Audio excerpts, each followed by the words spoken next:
Live. Yes, Kishore, good evening to you. Good And evening. thank you for creating this new way of connecting, new way of sharing. I can see other people can join, they can thumbs up. That's interesting. Yeah, All right. because we are Um, live on YouTube now. all right. So you want to just go ahead and introduce for those who don't know us, who will be Yeah, watching now or later. And then I will do the same, and then you can go with the questions.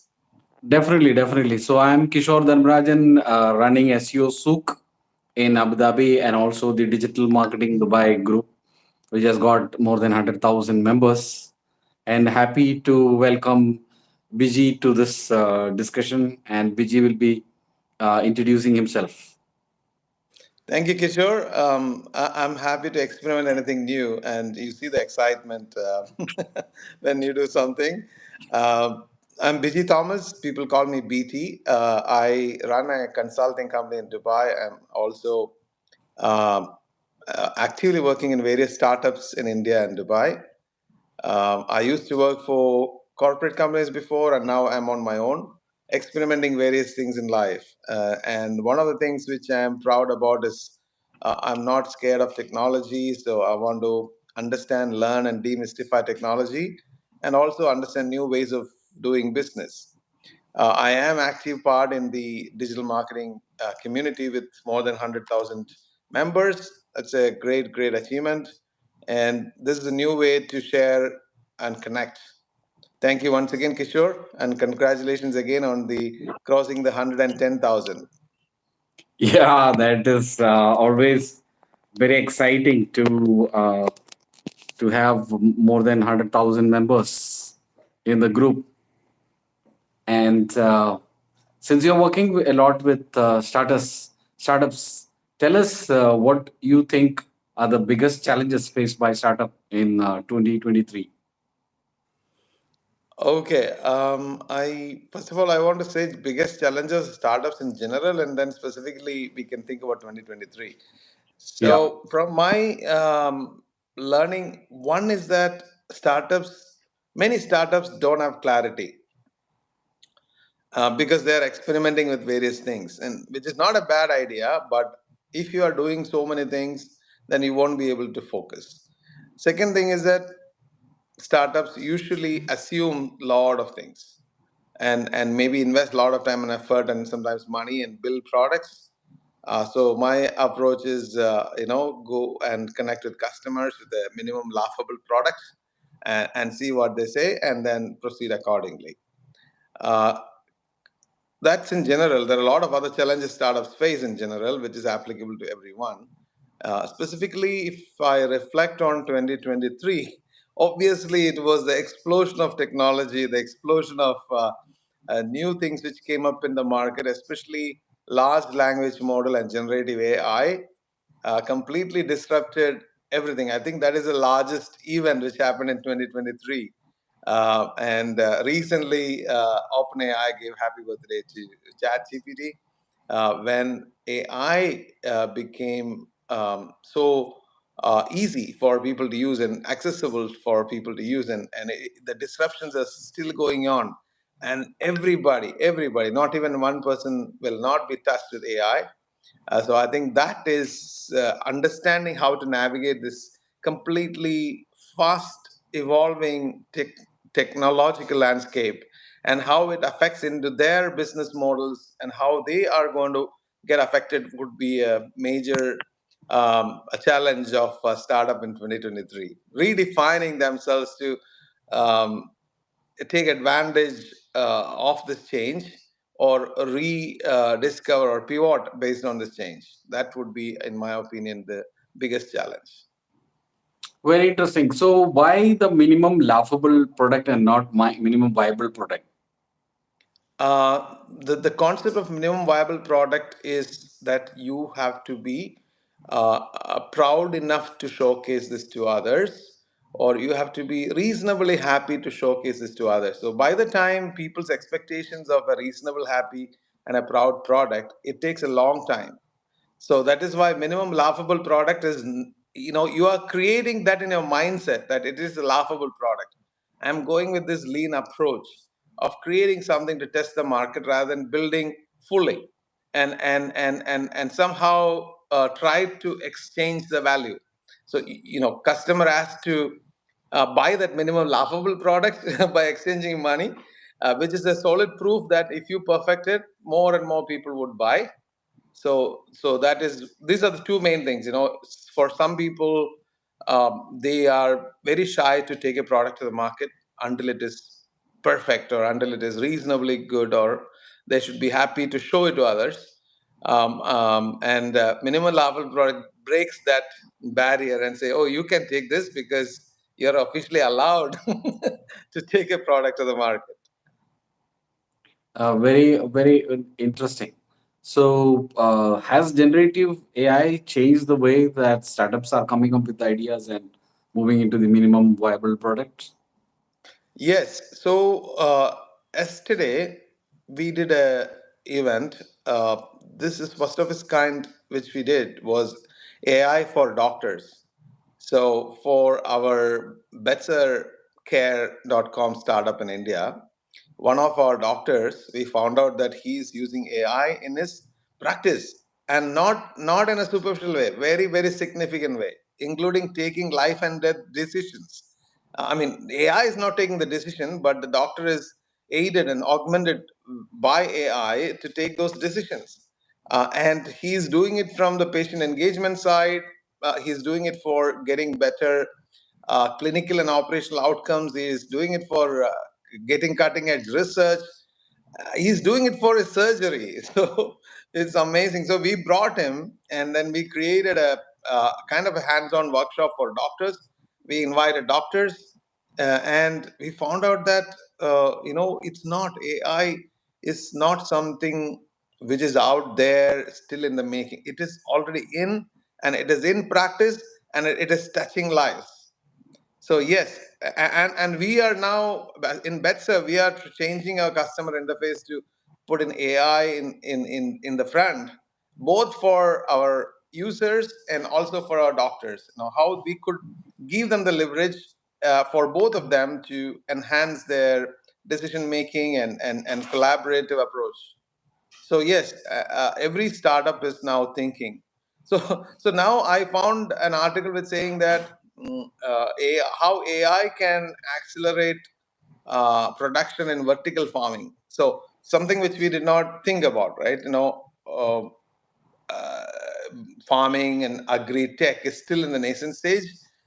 Now we are talking about AI in that space. So much, everywhere it's going to get affected. That's true. Very interesting. And since startups have a very high failure rate, more than 90%, do you think generative AI can help startups to reduce that kind of failure rates? Yes, IIM-K, Corey Code. My business partner, Jean John, she's doing a program with IIM Corey Code, IIM-K, and they have recently came up with a application where you can put your details about your startup, and that application will kind of simulate how it will progress.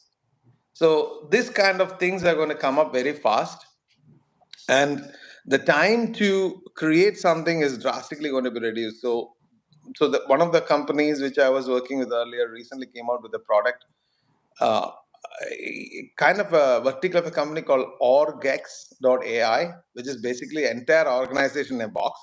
So basically, you give idea on one side, it produces the complete organization, including all the people will be virtual agents, and it can accelerate things so fast. So yes, I think AI will help startups in reducing the failures because they'll have now tools which will help them to see forward, which was not there earlier. Of course, everything is not in our control, and nobody can control the larger market forces. But this actually accelerates the way you do things. It won't take 5 days to do things. It might take 5 minutes to do things, right? It won't take 6 months to do things. It'll take, like 6 days to do things, for example. So that way they can save a lot of time, and time is the biggest resource. And obviously that way it will be benefit for startups. That's excellent. So, how are if we move from startups to established companies? Do you think enterprises and established companies are adapting to the changes created by generative AI? Yes and no. Like for example, the in the product side, in the technology side, yes, they are adapting and adopting AI. But from a daily activity point of view, people are still reluctant to take in established companies. I'm saying people who are in those roles, stable roles, which they don't feel threatened of their roles, they are not. I will wait for this to happen. I will watch it some more time until it makes becomes so pervasive, everywhere. Uh, but in the product side, yes, they are taking, without AI integrating. So I had a call yesterday with someone who was running a company in the US, asking that why how they should change, because all the customers, they are in a IT products and services company, and whenever they go to customer is talking to them about AI, and they don't know what to do with AI. So they're saying how we should change. So everybody is getting affected. Big established companies are considering this in their product roadmap. Without that, they know that they will be not there. And the people at higher levels are slowly getting used to the benefits of AI. But lower level peoples are experimenting. Everybody is experimenting with various things with respect to AI, how that can increase their efficiencies in their operations, save some time, give back some time to them. And mediocrity is no longer acceptable, like, because if you make something and the boss will ask, why don't you use AI to do level up, right? So now it's getting percolated down. So that's my thoughts about established companies. Uh, but on the other side, as I said, that this new wave of something called LLM ops or LLM operations is becoming very active now, and people are looking for such people who can create LLMs or who can customize LLMs, who can. People are concerned about the data going to open systems, so they want to contain the data. They want to create something. So yes, that is also another side where LLM operations or AI ops in general gaining more traction with large companies where they want to maintain and control their own systems.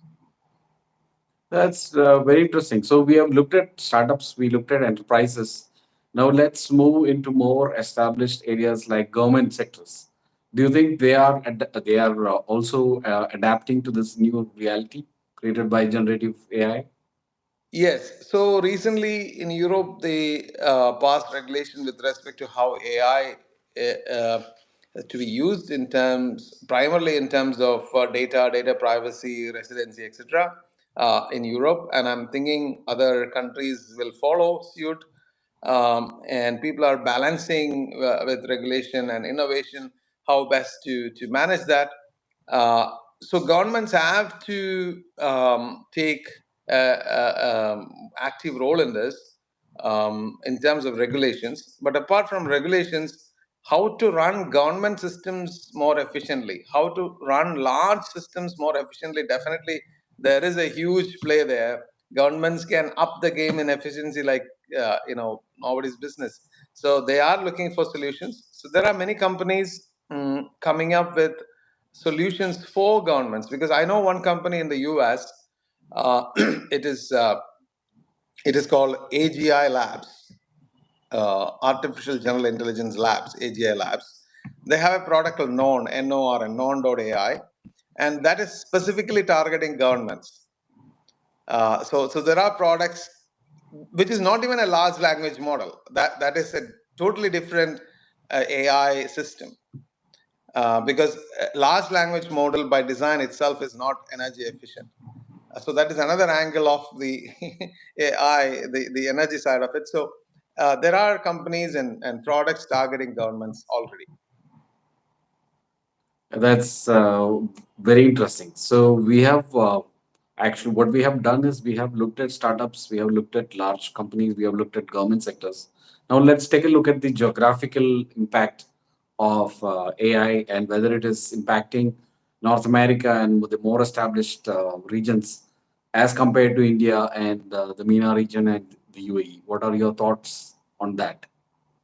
I may not have accurate information. The last one I saw is the number of AI users.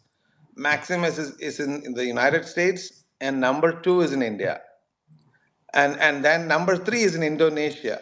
So I'm kind of seeing that, not, either the information from China is not available, or the number of people in China not having access to AI is different compared to the number of people in India.